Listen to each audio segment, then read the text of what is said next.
Welcome to a review of MX Merchant's Payment Links. Payment Links lives within the Settings tab found in the left-hand navigation.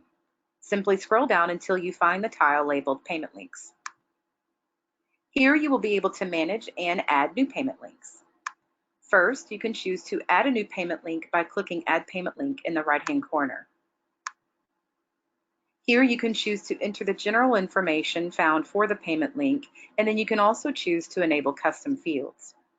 You can choose to make the link active or inactive here, meaning you're not ready for others to use it just yet, so you can be proactive and come in and set those up ahead of time.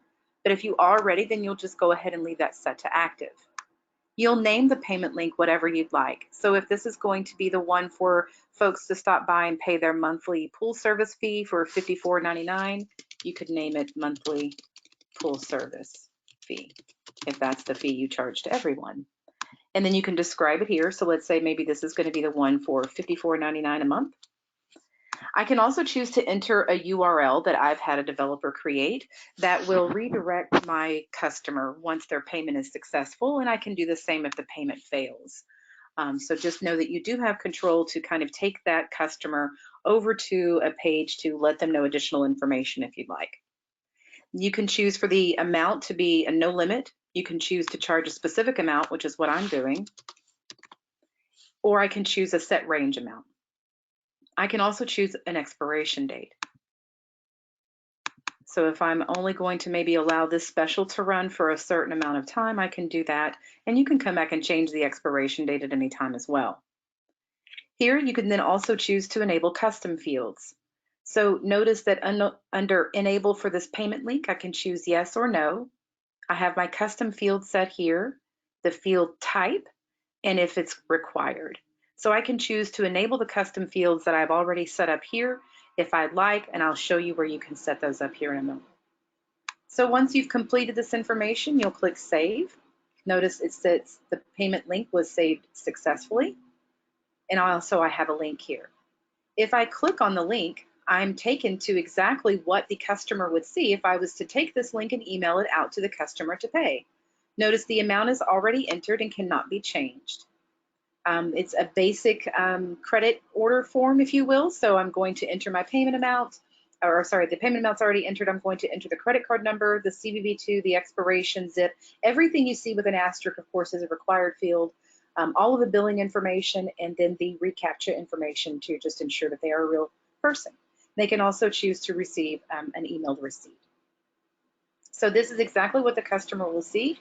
And as I mentioned, once you click on this link, you can see it as well. So this is where you could choose to copy and paste this and provide it to any customer so that they can complete a payment.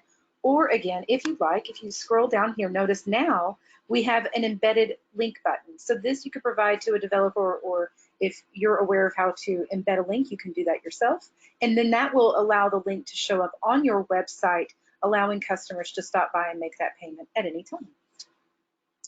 So once that's completed, again, if you want to come back and just take a look at any custom fields or manage those custom fields, you could do that here by clicking Manage Custom Fields.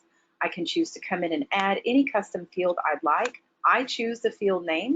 I choose the data that should appear for that type of field that I'm entering. So, is it numerical? Is it a text? Is it yes or no? Is it a list that I want them to choose from?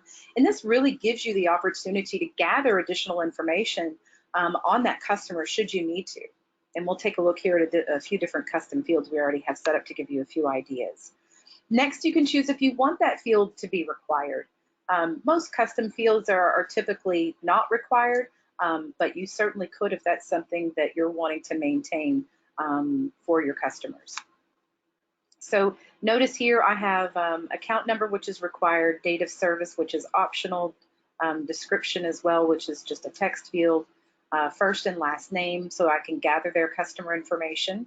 That's important if I want to be able to apply this to any other system or keep up with this record in any way as it coincides with that individual. You could do patient number, right? You could also have a question like I have here is, would you like to hear about our special offers? This would then allow you to know if maybe you want to add their email address to a mailing list for those special offers. I imagine that you could then think of, quite a few different things you might want to capture for your customers to gather more intelligence on them. So you can definitely do that through those custom fields. And then finally, your design options. You have the ability to come in and choose your font type, size, the color, the background color, as well as of these invoices or receipts, if you will, once they're sent out. And then you can also choose to upload your own logo, as we have here. You can delete the current logo and upload a new one should you need to. So just know you can come back and edit this at any time, but it will be in existence for all of your payment links that you have created. So just going back for a moment to payment links, I just want to show you again, you have your payment links options, which will allow you to come in and review all of your existing payment links. You can get a lot of great information just from this initial screen. You can first see if that link is active. You can see the last time it was updated, how many customers are tied to using that payment link, and that would be based off of the customers that you have set up within your customers database here. And any transactions that are tied to that as well, the total amount process. So this is going to be the number, this is going to be the total amount, and then any expiration date you have set for that link as well, so you can just keep an eye on it. Again, you can come back in and manage these at any time like we looked at just by clicking on it, and you can come in and change any of this information anytime you need to. Of course, it will update that link for whoever has access to it.